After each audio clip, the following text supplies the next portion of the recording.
अर्चना अपने पति अर्जुन के साथ ससुराल की दहलीज पर किराए की टैक्सी से उतरी। टैक्सी भले ही किराए की थी, लेकिन नई दुल्हन के स्वागत के हिसाब से उसको बहुत अच्छे से सजाया गया था। अर्चना के लिए तो यह वैसे भी एक बहुत ही अनोखा अनुभव था। अर्चना अपने बापू के साथ झुग्गी झोपड़ी में जीवन बिताने वाली लड़की थी। उसका बापू मजदूरी का काम करता था। अर्चना ने सरकारी स्कूल में 10वीं तक पढ़ाई की थी। उसके बाद वह घर पर ही रहती थी। जब उसके विवाह की उम्र हुई तब उसके लिए अर्जुन का रिश्ता आया। उसके पापा ने उसे बताया कि अर्जुन के घर में केवल उसके पिताजी हैं, उसकी माँ दुनिया में नहीं है। अर्जुन एक प्राइवेट कंपनी में नौकरी करता था और उसे एक ऐसी लड़की चाहिए थी जो उसके घर परिवार को अच्छे से संभाल सके। वह बिना किसी दहेज के शादी के लिए तैयार हो गया। अब अर्जुन का खुद का पक्का घर था, तो घर पर उसकी नौकरी देखकर अर्चना के बापू ने उसका विवाह तय कर दिया। वैसे भी झुग्गी झोपड़ी में रहने वालों के लिए पक्का मकान किसी महल से कम नहीं था। अर्चना जब ब्याह कर अपने ससुराल पहुंची तो सास तो थी ही नहीं, इसलिए आस पड़ोस की कुछ औरतों ने ही उसका स्वागत किया। अर्चना यह देखकर हैरान थी कि शादी में अर्जुन के ज्यादा रिश्तेदार नहीं आए थे। ऑफिस के कुछ लोग थे और आस पड़ोस के कुछ लोग। खैर, अर्चना का गृह प्रवेश हुआ। उसके बाद धीरे धीरे कर शाम तक पूरा घर खाली हो गया था। घर में केवल अर्जुन, उसके पिताजी और अर्चना 3 ही सदस्य थे। अर्जुन उसके साथ बहुत प्यार भरा व्यवहार कर रहा था। वह उसे समझा रहा था कि कौन सा सामान कहाँ रखा है और घर को कैसे संभालना है। अर्चना बस हैरानी से पूरे घर को घूर रही थी। एक तो अर्जुन का मीठा व्यवहार, ऊपर से यह पक्का मकान देखकर अर्चना का मन समुद्र की भांति हिलोरे मार रहा था। उसे लग रहा था कि वह इस नए घर की मालकिन है। अचानक से झुग्गी झोपड़ी से निकलकर वह इतने बढ़िया घर में आ चुकी थी। यहाँ पर इसका खुद का पर्सनल कमरा था। उसकी झोपड़ी में तो एक ही कमरे में खाना बनाना होता था। बापू भी एक कोने में सोता था और बाथरूम की तो कोई सुविधा ही नहीं थी। लेकिन यहाँ अलग से किचन, बाथरूम और इतना बढ़िया बेडरूम देखकर उसका मन खुशी से खिल उठा। अचानक से उसे ऐसे लगा कि जैसे उसके जीवन के दुख दूर हो गए हैं। लेकिन यह तो शुरुआत थी। उसे कहाँ पता था कि वह कैसे घर में आई है। 1-2 दिन तो सब कुछ ठीक ठाक रहा।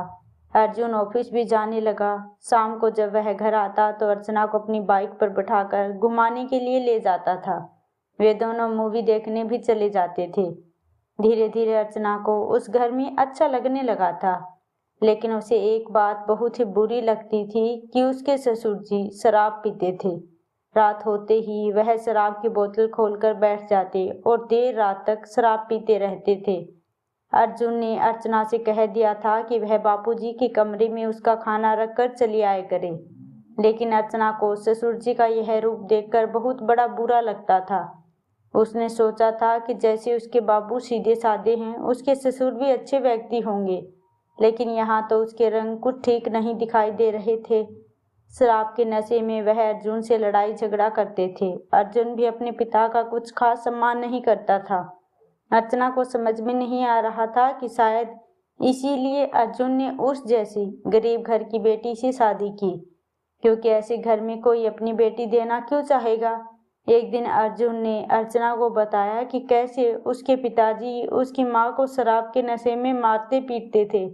यह सब सुनकर अर्चना का कलेजा कांप उठा और वह सोचने लगी कि अर्जुन तो ड्यूटी पर चला जाता है, पीछे से मुझे ही अकेले ऐसे इंसान के साथ रहना पड़ता है। खैर, धीरे धीरे दिन बीतने लगे। उसकी शादी को 6 महीने हो चुके थे। अब शराब के नशे में उसके ससुर जी अर्चना को गालियां भी देते थे। ऐसे माहौल में अर्चना का रहने का मन नहीं करता था। भले ही वह गरीब परिवार से थी, लेकिन उसे कभी किसी ने गाली नहीं दी। इस बीच पता चला कि अर्चना माँ बनने वाली है।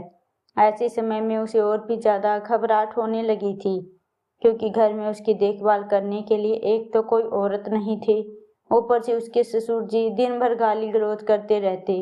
अब अर्चना का दिल घबराने लगा तो एक दिन वह अर्जुन से कहने लगी, सुनो अर्जुन, मैं माँ बनने वाली हूँ। ऐसे समय में मुझे यहाँ बड़ी घबराहट होती है। पता नहीं क्यों बापूजी से मुझे डर लगता है। मुझे इस घर में नहीं रहना। हम कहीं अलग नहीं रह सकते क्या? अर्जुन बोल पड़ा, मैं यह घर छोड़कर कहाँ जाऊँ? इस घर में मेरी माँ की यादें बसी हैं। पापा अच्छे नहीं हैं, मैं मानता हूँ, लेकिन इस उम्र में हम उन्हें अकेले भी तो नहीं छोड़ सकते। लेकिन वह कहते हैं ना कि इंसान को अगर उसकी गलतियों के लिए ना टोका जाए तो एक दिन उसकी हिम्मत बढ़ती ही चली जाती है। एक दिन ऐसे ही दिन में ही उसके ससुर ने शराब पीना शुरू कर दिया। दोपहर तक नशा चढ़ गया और फिर उन्होंने अर्चना को अपने कमरे में बुलाया और कहने लगा, बहू, मैंने यहाँ टेबल पर कुछ रुपए रखे थे, मुझे लगता है 99 रुपये थे, तुमने लिए क्या? अर्चना हैरान रह गई और कहने लगी, नहीं बापूजी, मैं आपके रुपए क्यों लूंगी? तो वह गुस्से से कहने लगी, नहीं, तू यहाँ कमरे में साफ सफाई के लिए आई थी और उसके बाद दोपहर में तो खाना देने भी आई थी। देख, मैं शराब के नशे में होता हूँ, इसका मतलब यह नहीं कि तुम मेरे कमरे में आकर चोरी करोगी। चुपचाप मेरे रुपए वापस कर दो, मुझे शराब खरीदने के लिए जाना है। अर्चना हैरान रह गई और मन ही मन सोचने लगी कि जब मैंने कुछ लिया ही नहीं तो मैं कहाँ से दूं। फिर उसने सोचा कि मैं अर्जुन को फोन करके बताती हूँ कि बापूजी मुझ पर कैसा इल्जाम लगा रहे हैं।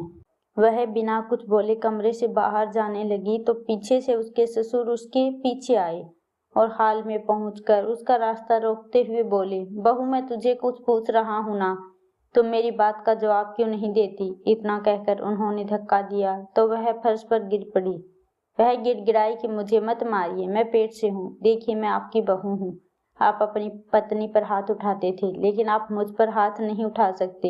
यह बात सुनकर उसके ससुर का क्रोध 7वें आसमान पर चढ़ गया। शराब के नशे में उसे कुछ होश ही न था। बहू रोती गिड़गिड़ाती रही, मगर 99 रुपयों के लिए उसके ससुर जी ने उस पर लात बरसानी शुरू कर दी।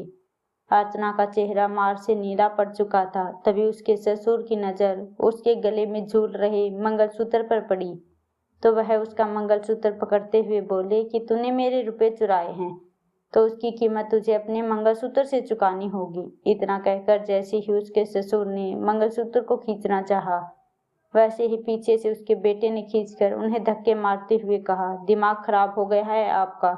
आप घर की बहू के साथ क्या कर रहे हैं?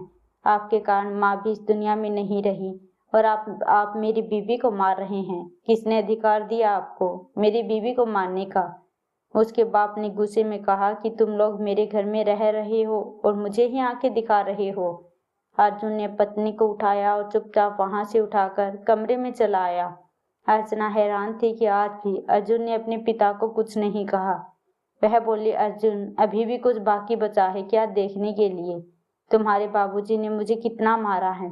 क्या शराब के नशे में वे यह भी भूल गए कि मैं उनकी बहू हूँ? कहते कहते वह शीशक उठी, फिर धीरे से बोली कि मुझे अब इस घर में नहीं रहना। मेरे साथ आप नहीं चल सकते तो मैं खुद ही कहीं चली जाती हूँ। अर्जुन ने उसके आंसू पोंछते हुए उसकी हथेली को थाम लिया और कहा कि इस घर में हम लोग कहीं नहीं जाएंगे। यह भले ही बापूजी का घर है, लेकिन इस घर को बनाने में मेरी माँ ने बहुत मेहनत की है। यह घर भी मेरी माँ की कमाई से ही चलता था, इसलिए हम इस घर को छोड़कर नहीं जाएंगे। अगर कोई जाएगा तो बापूजी जाएंगे। यह सुनकर अर्चना हैरानी से उसकी ओर देखने लगी तो अर्जुन ने कहा कि तुम चिंता मत करो, मैं सब कुछ ठीक कर दूंगा। अर्जुन ने तुरंत ही पुलिस को फोन लगाया। पुलिस घर आई तो पुलिस ने अर्जुन के पिताजी को गिरफ्तार कर लिया घरेलू हिंसा करने पर। इसके साथ ही जब वह गिरफ्तार हुआ तब छानबीन के दौरान यह भी पता चला कि शहर में आए दिन जो चोरियां हो रही थी उसमें भी उसी का हाथ था। अब तो अर्जुन के पिता को सजा हुई। उसे बड़ा घमंड था कि वह घर उसका था, इसीलिए शुरुआत में वह अपनी पत्नी पर हाथ उठाता था और आज उसने अपनी बहू को भी पीटा। लेकिन जो लोग अपराध करते हैं वह अपने घर से निकलकर कब जेल की सलाखों के पीछे पहुंच जाएंगे, इसका कोई ठिकाना नहीं होता। इसीलिए धन और संपत्ति के अहंकार में कभी भी अपराध तो बिल्कुल भी नहीं करना चाहिए। अर्जुन अब अपनी पत्नी के साथ आराम से रहने लगा।